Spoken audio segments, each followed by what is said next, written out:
Transaksi melalui layanan BI Fast terus mencatatkan pertumbuhan. Pada triwulan kedua 2026, nilai transaksi mencapai Rp3.777 triliun dengan volume sebanyak 1,529 miliar transaksi. Bank Indonesia menyebut peningkatan ini menunjukkan semakin luasnya penggunaan pembayaran digital oleh masyarakat dan pelaku usaha. Sementara itu, transaksi kris juga melonjak lebih dari 100% dibandingkan periode yang sama tahun lalu, didorong bertambahnya jumlah pengguna dan merchant.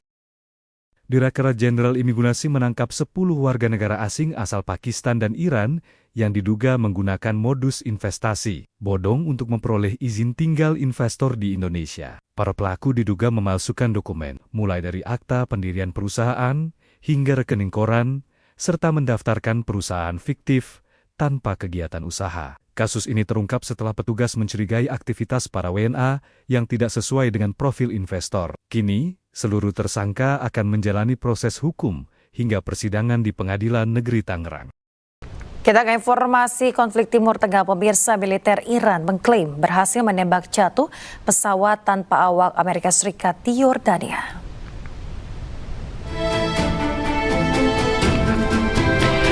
Ya, seperti inilah pemirsa detik-detik saat MQ-40 Triton berhasil ditembak jatuh rudal IRGC di atas langit Yordania.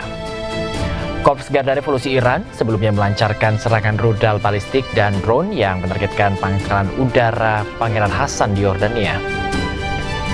Pentagon kemudian memindahkan MQ-40 Triton yang selamat ke Eropa.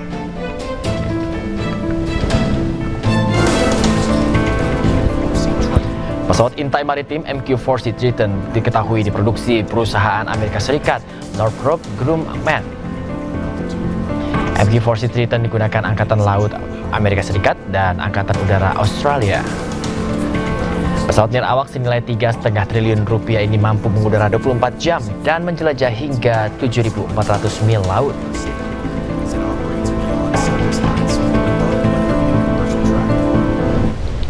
IRGC mengklaim telah menyerang situs-situs militer Amerika Serikat di Teluk Persia.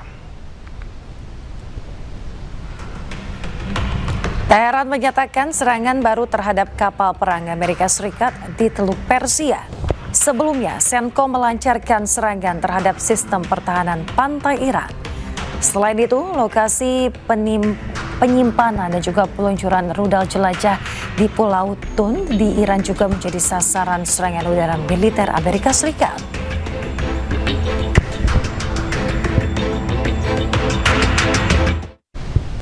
Kejaksaan Agung menerbitkan 3 surat perintah penyidikan baru untuk melanjutkan penanganan 3 perkara yang menyeret mantan Jampitsus Febri Adriansyah. Sprindik baru diterbitkan Kejagung usai Polri menyerahkan sejumlah dokumen dan barang bukti. Saat penerangan hukum, Kejaksaan Agung Anang Supriyatna menyatakan penerbitan 3 sprindik dilakukan setelah penyidik Polri menyerahkan dokumen serta barang bukti kepada penyidik Kejagung. Anang juga menegaskan Kejagung tetap akan bersinergi dengan penyidik Polri dalam proses penyidikan lanjutan. Selain itu, KPK juga akan dilibatkan untuk melakukan supervisi.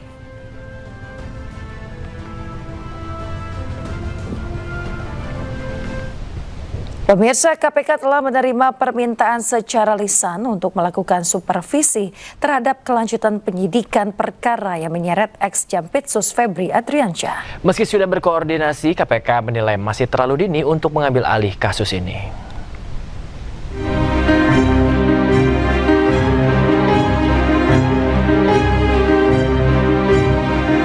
Ketua KPK Setio Budianto menilai masih terlalu dini bagi KPK untuk mengambil alih kasus dugaan korupsi dan TPPU yang menyeret mantan Jampitsus Febri Adriansyah. Kasus yang awalnya ditangani Kortas Tipikor Polri kini sudah dialihkan ke Kejaksaan Agung. Penanganan kasus ini di Kejaksaan Agung pun masih tahap awal lantaran masih perlu pendalaman barang bukti serta dokumen. Namun Kejaksaan Agung juga telah berkoordinasi dengan KPK. Ya, saya kira terlalu dini ya, gitu kan masih berproses di Kejaksaan Agung, gitu. Prosesnya sementara berjalan, koordinasi banyak yang dilakukan masalah pendalaman barang bukti, pendalaman dokumen, dan lain-lain. baru proses awal. Jadi menurut saya ya silakan berproses dulu lah. Sedikit banyak sudah adalah pembahasan dari beberapa waktu yang lalu. Artinya itu menunjukkan keseriusan daripada Kejaksaan Agung untuk menindaklanjuti penanganan. Terkait supervisi kasus, KPK akan mengikuti sesuai aturan pasal 6 Undang-Undang KPK nomor 19 tahun 2019 tentang kewenangan dan supervisi KPK. Ketua Komisi 3 DPR RI Habibur Rahman menyebut KPK memiliki kewenangan mengambil alih penanganan perkara ini. Boleh saja, ya silakan saja kalau KPK kan punya kewenangan. Tapi gini, kita kemarin sudah sampaikan bahwa kasus ini disupervisi langsung oleh KPK, kan sama aja, ya kan? Jadi KPK melakukan supervisi. Gitu. Sebelumnya usulan agar KPK segera mengambil alih kasus ini disampaikan oleh mantan Menko Polhukam Mahfud MD melalui kanal pribadinya di YouTube. KPK memang telah menerima permintaan secara lisan untuk melakukan supervisi setelah Kortas Tipikor menyerahkan kelanjutan penyidikan perkara ke Kejaksaan Agung. Namun KPK tetap menunggu permintaan secara tertulis yang nantinya akan dibahas sesuai SOP yang berlaku di KPK. Dari Jakarta, Tim Liputan iNews melaporkan. Pemirsa, Kejaksaan Agung telah membentuk tim penyidik khusus untuk mengusut perkara yang menyeret Febri Adriansyah. Tim penyidik khusus bentukan Kejagung diisi 9 jaksa senior yang mayoritas merupakan alumni KPK. Selain menerbitkan sprindik baru, Kejagung juga membentuk tim penyidik khusus untuk menangani perkara mantan Jampitsus Febri Adriansyah. Tim penyidik khusus beranggotakan 9 orang jaksa senior dengan mayoritas merupakan alumni KPK. Sementara KPK mengapresiasi langkah Kejagung dan berharap pengalaman tim khusus selama menjadi anggota KPK bisa membantu mengusut kasus hingga tuntas.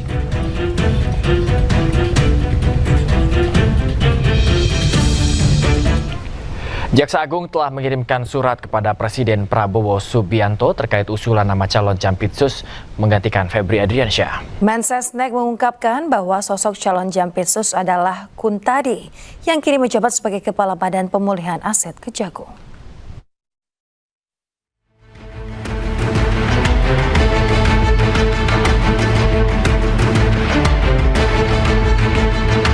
Usai Jampitsusnya jadi tersangka kasus mega korupsi, Jaksa Agung ST Burhanuddin telah mengirimkan surat kepada Presiden Prabowo Subianto terkait usulan nama calon Jaksa Agung Muda bidang tindak pidana khusus atau Jampitsus menggantikan Febri Adriansyah.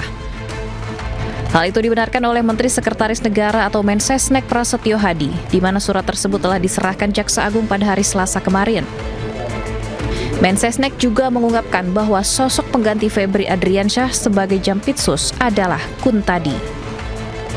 Per kemarin hari Selasa tanggal 14, Jaksa Agung telah secara resmi mengirimkan surat kepada Bapak Presiden untuk mengajukan usulan nama pengganti pejabat Jaksa Agung Muda Tindak Pidana Khusus yang beberapa waktu yang lalu mengajukan pengunduran diri, dan kami mohon waktu untuk memprosesnya karena memang ada mekanisme istilahnya adalah TPA ya.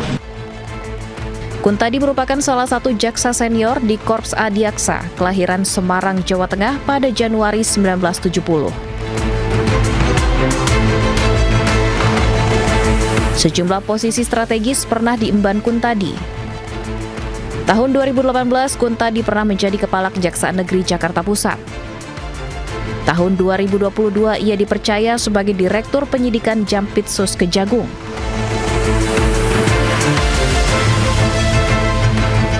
Tahun 2024, Kuntadi dipromosikan sebagai Kepala Kejaksaan Tinggi Lampung dan kemudian dipindahkan sebagai Kepala Kejaksaan Tinggi Jawa Timur. Tahun 2025, Presiden Prabowo menunjuk Kuntadi sebagai Kepala Badan Pemulihan Aset Kejaksaan Agung. Mensesnek juga menambahkan mekanisme tim penilaian akhir mengenai usulan Jampitsus baru bisa dirampungkan pekan ini. Pemerintah akan memprioritaskan proses penilaian itu sehingga bisa segera diumumkan ke masyarakat melalui keputusan Presiden.